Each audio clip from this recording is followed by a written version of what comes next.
आप सभी को शीतला अष्टमी की बहुत बहुत शुभकामनाएं। गाइस, ये देखिए सुबह सुबह का समय हो रहा है और ये देखिए अब हम बनाएंगे खाजे जो हमको पूजा के लिए बनाने हैं। ये मैंने मैदा लिया है, इसमें दही और घी का मोइन डाला है और बस टाइट आटा लगाकर बेल कर और शुद्ध घी में हमने इसे तल लिया है और ये हो गए हमारे खाजे रेडी। 20 मार्च की रात को हमने बनाया ठंडा खाना और 21 मार्च के दिन पूजा करके हम वही बासोड़ा जो खाना है वह खाएंगे। बचपन में हमारी दादी शीतला माता की कहानी सुनाया करती थी जो बहुत ही इंटरेस्टिंग थी। एक सास रहती है, उसकी 2 बहुएं रहती है। वो सास थोड़े दिन के लिए अपने मायके जाती है और बहुओं को दोनों को एक एक गाय दे के जाती है और कहती है कि मैं आऊँ जब तक इसका दूध बेच के और मुझे पैसे देना दोनों। छोटी बहू बहुत सीधी रहती है, उसका दूध कोई भी नहीं लेता है, तो वह दूध शीतला माता के ऊपर डाल के आ जाती है। वह रोज़ ऐसा करती है। और बड़ी बहू बहुत तेज़ रहती है। वह क्या करती है कि अपने बच्चों को दूध पिलाती है और उसमें पानी मिला के और पूरे गांव में बेच देती है और उसका दूध सब खरीद भी लेते हैं बस, और आ जाती है घर पर। दोनों का ये सिलसिला चलता रहता है। एक दिन उन दोनों की सास आ जाती है और कहती है कि लाओ पैसे।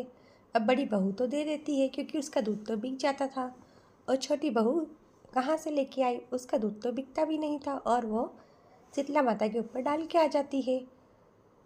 सास जो रहती है वो छोटी बहू से झगड़ा करती है, वो गुस्सा होकर सो जाती है।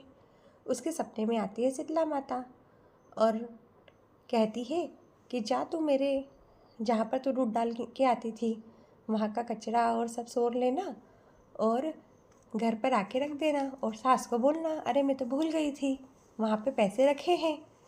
वो वैसे ही करती है और फिर सास को कहती है कि वहाँ पर पैसे रखे हैं, और जिससे सास दरवाज़ा खोलती है तो टोपले में सोना चांदी और ये सब बन जाते हैं।